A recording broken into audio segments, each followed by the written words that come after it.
Ayan, so magandang hapon my dear brothers and sisters. Welcome ulit sa ating podcast na Come Follow Me. Yung lesson na ito ay kukunin pa rin natin sa Come Follow Me lesson for this week, Tuesday, araw ng Martes, January 20, 2026. The fall was a necessary parts of God's plan. Ang pagkahulog ay isang mahalagang bahagi ng plano ng Diyos. Bakit pinayagan ng Diyos ang isang desisyong magdadala ng sakit, hirap at kamatayan? Ito yung tanong pag tayo nakatuon sa negative part ng isang aspeto ng buhay natin. Bakit nga nahayaan ng Panginoon na mangyari ito? Kung mahal niya tayo, ito yung tanong ng isang kakilala ko na mga hindi naniniwala sa Diyos. Kasi daw pag may Diyos, bakit niya ginagawa ito? Yung hirap, yung kamatayan, kasi meron silang kaibigan na namatay dahil sa cancer, no? Bakit niya inahayaang mangyari ang fall ni na Adam at Eve? Ang sagot, dahil mahal niya tayo. Ha? Bakit kasalungat? Kasi kung mahal niya tayo, kung mahal tayo ng Diyos, bakit niya ginagawa to? Dahil pahirapan tayo, tapos mahal tayo ng Diyos. So dito masasagot ang mga bagay na yan. Sabi sa Genesis chapter 3 at Moses chapter 4, makikita natin ang mga bunga ng pagpili ni na Adan at Eva. Una, pagpasok ng sakit at pawis. Dahil sa nangyari sa pagkahulog or fall, ay nagkaroon ng mga tao ng sakit. Until sa atin ngayon, nagkaroon tayo ng sakit. Dapat magtrabaho tayo. Diba? Hindi lang yung uupo tayo, kain tayo ng mga prutas na nanggaling sa palibot natin. Ngayon, pag kumuha ka ng prutas, okay lang yan sa mga medyo mga sa mga hindi pa ganun kasibilisadong lugar. Pero kung sa mga city, main city, kukuha ka ng prutas sa mga subdivision, kapitbahay mo, malaking awa yun. Pero sa mga bundok, mga palayan, mga baryo-baryo, pag kumuha ka ng ng prutas, parang okay lang. Kumuha ka ng mga dahon ng kamote, ng kapayas, magluto ng gulay, okay lang. Diba? Ibig sabihin nun, talagang kailangan natin magpawis, kailangan natin magtrabaho para na ma-obtain natin yung pangangailangan natin. Until ngayon, nakaranas tayo hindi lang nakaranas, lahat tayo makakaranas ng kamatayan at pagkahiwalay sa presensya ng Diyos. Dahil sa kasalanan na nagagawa natin or sa pagkahulog ni Adan at Eva, ikaroon tayo ng distance sa ating Diyos. Ngunit sa mga huling araw na pagpapahayag, malinaw na ang fall ay hindi aksidente, kundi bahagi ng banal na plano. Ito'y parte ng plano. Kasi doon pa lang sa fall ay pinakita na ay yung kapangyarihan ng pagpili. Pwede nilang hindi kainin yung bunga at manatili sila.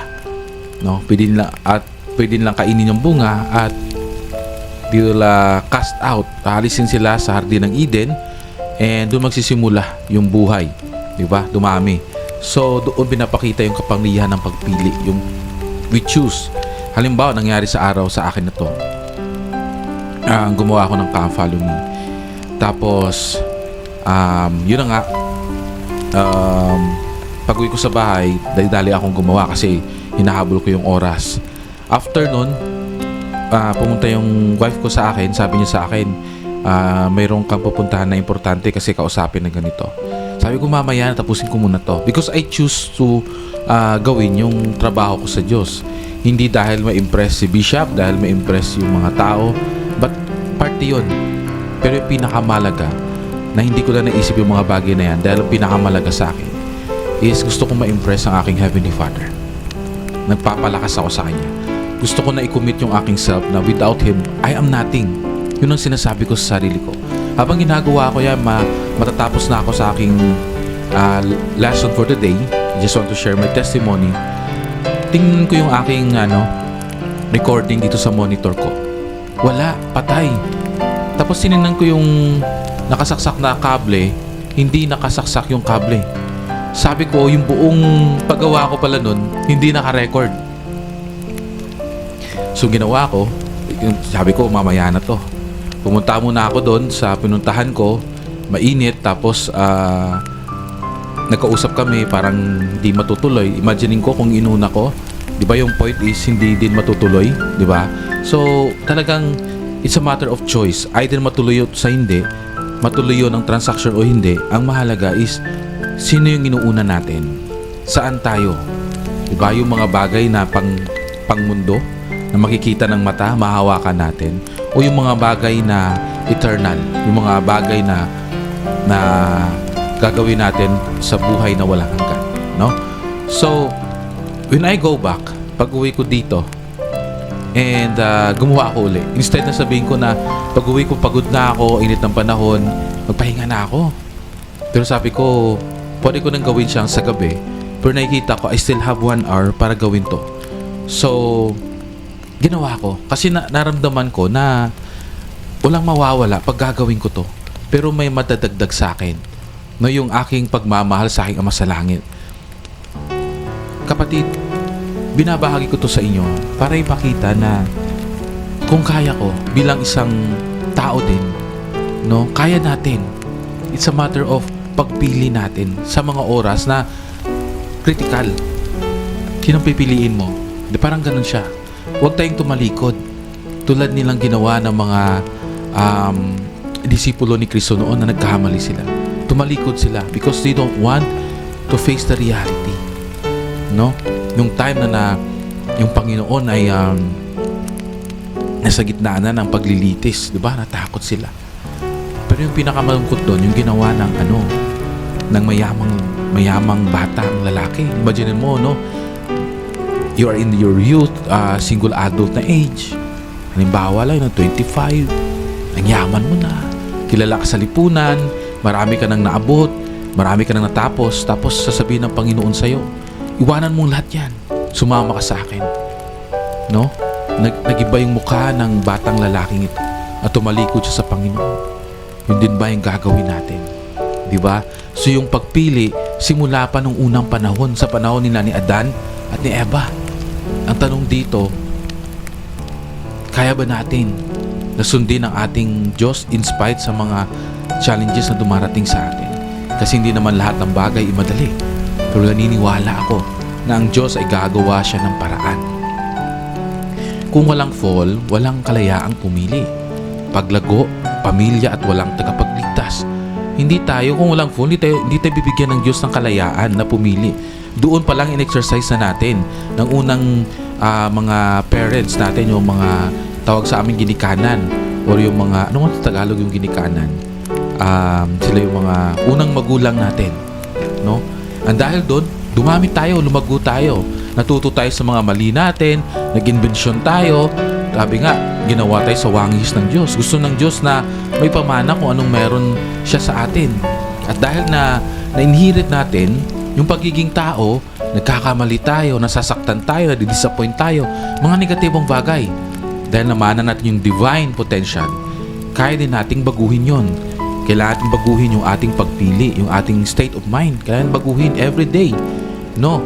So, nagsisimula yon sa ating pagpili, nagsisimula yon sa ating desire sa buhay. At dahil doon, nagkaroon tayo ng pamilya. At ibinigay ng ating Ama sa Langit ang kanyang bugtong na anak na kung sino man ang maniniwala ay maliligtas.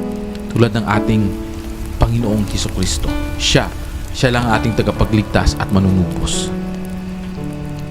Sa Moses chapter 5 verse 9 to 12, "Blessed be the name of God, because of my transgression my eyes are open and I have joy." Di ba? Dahil sa ginawa nila ni Adan at ni Eva, ito yung sabi nila, "Purihin ang pangalan ng Diyos, dahil sa aking pagsuway ay nabuksan ang aking mga mata at ako ay may kagalakan. Nalaman ko, masaya pala pag mayroong kalungkutan. Meron palang pagpupugay or pagpupunyagi if mayroong failure, mayroong success." Hindi pinagsisihan ni na Adan at Eva ang fall.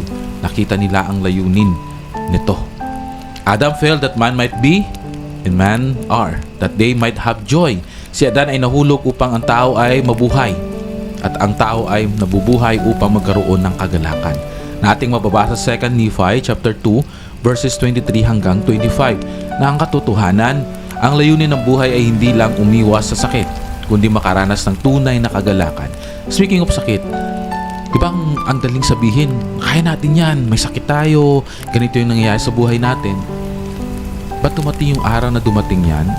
Naramdaman natin yung pagiging hypocrites natin, di ba? Sa simbahan, sa labas ng simbahan, di ba? Kaya napakahalaga nasabihin natin kaya natin na kasama ang Diyos. Kasing laban na to hindi na natin laban. Laban natin kasama ang Diyos. Kasi hindi natin kaya mag-isa to. It's easy to say na ay, sa ganyang bagay naging active agad, sa ganyang bagay nawala agad sa simbahan, sa ganyang bagay magtatampo kasi hindi natin alam ang kanilang pinagdadaraanan. Oo, para sa atin maliit lang yan, pero para sa kanila malaki na. Para sa iba yung ating dinadaanan na malaki, para sa ibang tao maliit lang yan. Kanya-kanya tayong dinadala. Huwag nating kumpara yung ating load sa load ng iba. Payat siya, dinadala niya ay kayang-kaya niya lang niya. Ikaw malaki yung katawan mo, dinadala mo mas malaking load.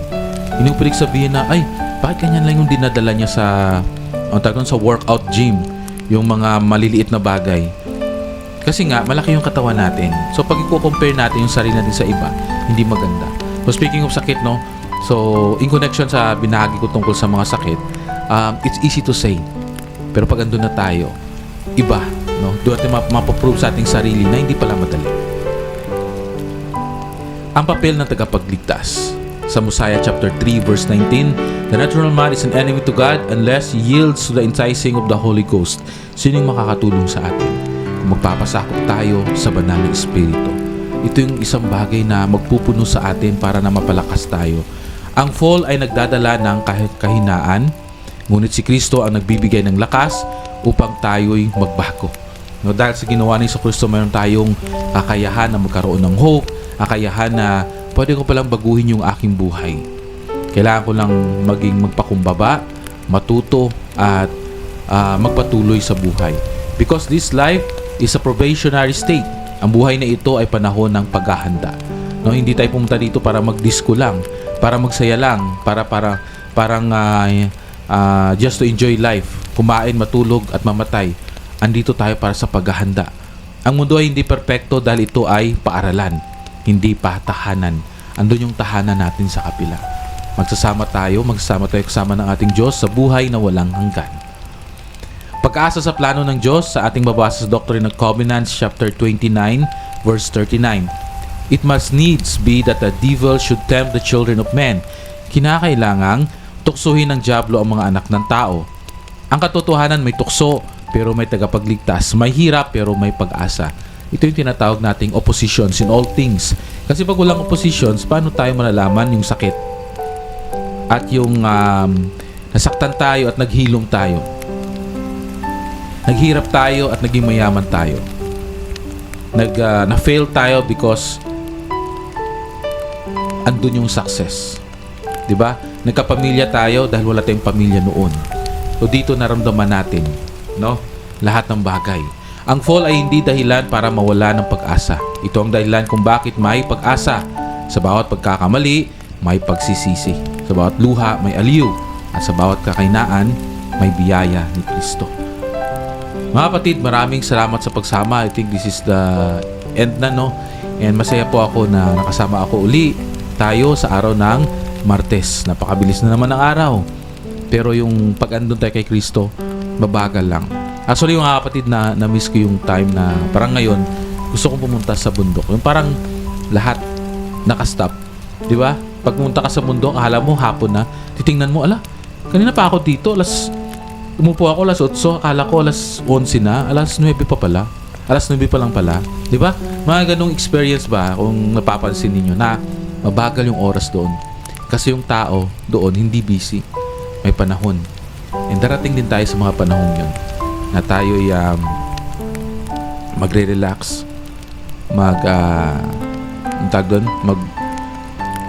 maghinay-hinay sa mga ginagawa natin. At doon natin ma-appreciate yung creation ng Diyos. At sabihin niya sa atin, anak, well done, thou good and faithful servant. Anak, matapagtagumpayan mo, magpahinga ka sa piling ko. Diba? At pagpagkita niya yung luntian, napakaganda. Tulad sa ating mga panaginip at ating napapanood. And doon, wala nang sakit, wala nang magbubuli sa atin, wala nang away, kundi puro na lang pagkakaintindihan, pagmamahalan at paglago. My dear brothers and sisters, mahal tayo ng Diyos. Piliin natin ang Diyos. Hindi man tayo perfecto, pero mag-pray tayo na bigyan tayo ng ating Ama sa Langit ng lakas, enough na lakas sa pang-araw-araw. Magpagtugumpayan lahat ng mga pagsubok na dumarating sa atin, pagdating ng dapit hapon, meron pa tayong extra na lakas para sa pamilya natin at sa mga gusto pa natin gawin sa buhay. Mahal na mahal tayo ng Diyos at lahat ng ito ay aking iniiwan sa pangalan ng kanyang anak na si Jesucristo. Amen.